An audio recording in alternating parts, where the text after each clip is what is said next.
Hello दोस्तों, English learning with Pihu में आपका स्वागत है। तो दोस्तों, आज हम एक्टिव पैसिव की क्लास 8 में पढ़ेंगे। तो दोस्तों, क्लास 8 में आज हम फ्यूचर परफेक्ट के सेंटेंसेस का पैसिव वॉइस बनाएंगे। तो दोस्तों, फ्यूचर परफेक्ट की जो हेल्पिंग वर्ब होती है वो विल हैव और शैल हैव होती है, जिसे हम विल हैव बीन और शैल हैव बीन में चेंज कर देंगे। और दोस्तों, हमेशा आई और बी के साथ शैल हैव का प्रयोग होता है, तो आई और बी के साथ हमेशा हम शैल हैव बीन का प्रयोग करेंगे। तो दोस्तों, जो पहला सेंटेंस है वो उसे देखो, whom will you have deceived। तो दोस्तों, इसमें लास्ट में क्वेश्चन मार्क है, तो इंटरोगेटिव सेंटेंस है, इसको बनाएंगे तो हु विल हैव बीन। तो विल हैव को विल हैव बीन में चेंज कर देंगे, who will have been deceived. Verb की थर्ड फॉर्म के बाद बाई आता है, तो डिसीव्ड बाई यू, तो यू का यू हम लिख देंगे। तो who will have been deceived by you, question mark last में ज़रूर लिखेंगे। अगला सेंटेंस है he will have bought a new car. He will have bought a new car, जो इसमें ऑब्जेक्ट है वो ए न्यू कार है, तो a new house, sorry a new house है, a new house. He will have bought a new house, तो जो इसमें ऑब्जेक्ट है वो ए न्यू हाउस है, तो ये सब्जेक्ट हुआ है a new house. A new house को विल हैव बीन में चेंज कर देंगे, तो a new house will have been bought. Bought verb की थर्ड फॉर्म हो गई बॉट, बॉट के बाद बाई आएगा, बाई के बाद ही, जो हमारा सब्जेक्ट है उसे हिम में चेंज कर देंगे। A new house will have been bought by him. अगला जो सेंटेंस है वो है they will have sold my watch.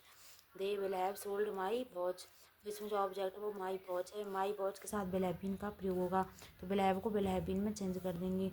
My watch will have been sold, verb की थर्ड फॉर्म सोल्ड। वर्ब की थर्ड फॉर्म के बाद हमेशा बाई आता है, और दे को देम में चेंज कर देंगे, तो my watch will have been sold by them. अगला जो सेंटेंस है वो है he will have eaten a pizza. He will have eaten a pizza, जो इसमें ऑब्जेक्ट है वो ए पिज़्ज़ा है, ए पिज़्ज़ा विल हैव को विल हैव बीन में चेंज कर देंगे, तो a pizza will have been eaten. Eaten के बाद बाई आएगा, और ही को हिम में चेंज कर देंगे, a pizza will have been eaten by him. अगला जो सेंटेंस है वो है she will have torn my letter. She will have torn my letter, इसमें जो ऑब्जेक्ट है वो माई लेटर है, तो माई लेटर विल हैव को विल हैव बीन में चेंज कर देंगे, तो my letter will have been torn, verb की थर्ड फॉर्म टॉर्न। टॉर्न के बाद बाई आएगा, उसी को हर में चेंज कर देंगे। A will have ordered a cab. He will have ordered a cab, जो इसमें ऑब्जेक्ट है वो ए कैब है, और ए कैब विल हैव को विल हैव बीन में चेंज कर देंगे, a cab will have been. फिर उसके बाद हमारी वर्ब आएगी, तो ordered, a cab will have been ordered, और वर्ब की थर्ड फॉर्म के बाद बाई आता है, और ही को हिम में चेंज कर देंगे, तो a cab will have been order by him. अगला जो सेंटेंस है वो है Anu will have read the book. Anu will have read the book, जो इसमें ऑब्जेक्ट है वो द बुक है, द बुक के साथ विल हैव बीन का प्रयोग होगा, the book will have been read, verb की थर्ड फॉर्म रीड का रीड होता है, the book will have been read by Anu.